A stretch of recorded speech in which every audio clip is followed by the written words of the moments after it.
What's up guys, welcome back to a new Jujutsu Kaisen chapter review. Today we have chapter 158. Absolute hype all around, tons of reveals regarding the culling game, setup, new characters, a whole lot of crazy shit, and pretty badass things to talk about. Hope you enjoy, let's begin. Before I continue, make sure you're subscribed, and if you're an absolute mad lad, check out the other stuff in the description like the Discord and Patreon. Now back to the video. We start by seeing Hikaru's reaction to learning that Gojo was actually in fact sealed, and that is the truth of what happened, and Panda also telling everyone that Principal Yaga has died and been killed as well, ensuring that it wasn't due to Yuji with the whole Shibuya incident arc, is that he had a scuff with the higher ups. Still being quite calm and not showing his emotion about it, but I'm expecting Panda to go into an absolute rage during the culling games when he's fighting, when like everything he's been bottling up gets released at some point. So yeah, stay tuned for that. And with Hikaru getting told all this, he agrees again to help them with the culling games, but again with his whole deal he's making with them, which gets expanded on here, how he wants to make revisions to the Jutsu laws after everything is done with the culling games, where we have Megumi revealing that he's the current head of the Zenin clan, which again shocks Hikaru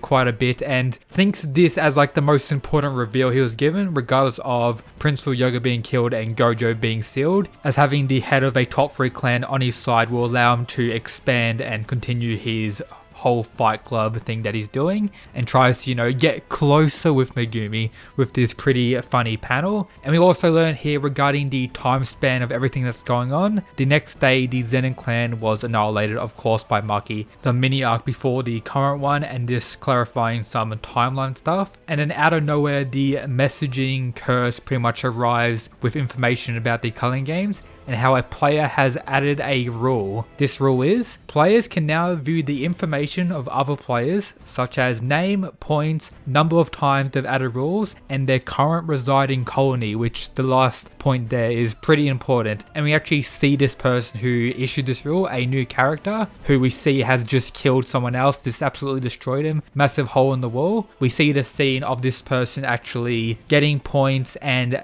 issuing this rule, but they also say something extremely hype and interesting. Let me read. All of the guys I've met are weaklings. 400 years ago was a little better than this. Where are you, Sukuna? So this person is looking for Sukuna, currently having over 200 points and spending 100 points for this rule in the hope of finding Sukuna, of course. And regarding the specifics of the rule, the score aspect is more so a benchmark for a person's strength. So maybe as we start to see some of the fights, we'll get the score next to character's name to get like a better understanding of power scaling and where characters would rank and everything regarding that. Similar to like the Dragon Ball, you know, power scouter system thing. That could be pretty cool, and I hope that gets shown with all the fights, which would be pretty hard to see. And then of course we get the reveal of this new character's name, Kashimura Hajime. Probably butchered that, but yeah, very cool, and seems like an absolute badass character I will enjoy, that is solely focusing on fighting, as they plan, I'm guessing, on hunting down Sukuna for a potential interesting fight or something along the lines of that. So can't wait for that plot to get expanded. But from there we cut back to the group with everyone questioning why the like messenger thing for the culling games is actually here, because from their knowledge, none of them had actually entered in the culling games at this point, but they connect everything that Sukuna having previous connections with Kenjaku was the reason why Yuji is already entered in the culling games, as they say here. The truth is, he was a human who actually existed, but that was over 1,000 years ago. And when they talk about Sukuna, of course, Kiara and Hikari have no idea who Sukuna is, because they've been doing their own thing during the whole time of, you know, Yuji's involvement and everything regarding Sukuna. But yeah, he's a sorcerer that's made contact with Kenjaku at some time in the past, linking into how he became a cursed object, and with Yuji actually eating one of his fingers with his own will. This is why Yuji has by default been entered in the culling games. So yeah, people may be on the hunt for Yuji now due to this new rule telling people where the others are actually located. And from there we have Megumi telling Yuji to ask the thing to display the information of the other players, so they're having a look at the other players with pretty high points, realizing the person who issued this rule has killed over 40 people in the last few days already. So my dude has been grinding, which is quite hype as well, and they're coming up with a plan. So they search for people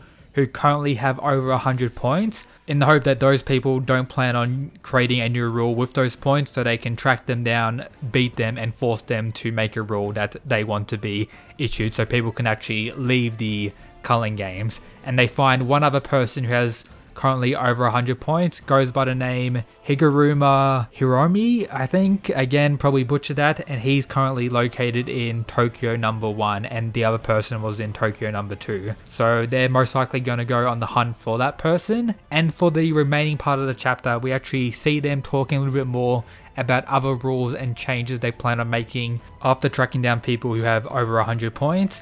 Also talking about finding the angel person who can release Gojo from the prison realm as well. So discussing everything, and then the final panel of the chapter is showing this new guy they're going to track down and the other person who issued the first initial rule. So this Hiromi person seems to have like this hammer-like weapon, and he does seem like an absolute maniac with this final little panel at the bottom here. So man could be deadly, also considering he most likely has a pretty large amount of kills if he already has over 100 points. Nowhere near as much as the other person who had over 200 points, but still would be quite deadly. And we'll see where it goes from here. Maybe next chapter we will actually see them tracking this person down and fighting them, or maybe we'll cut to someone else, maybe Yuta, see what Yuta's doing, maybe some villain-like characters, maybe introducing other people part of the culling games. I'm more on the side of introducing other people than anything else, but a lot of things to keep track of. But that should be everything for today's video. I hope you enjoyed. If you did, make sure to subscribe, and yep, that's it guys, peace.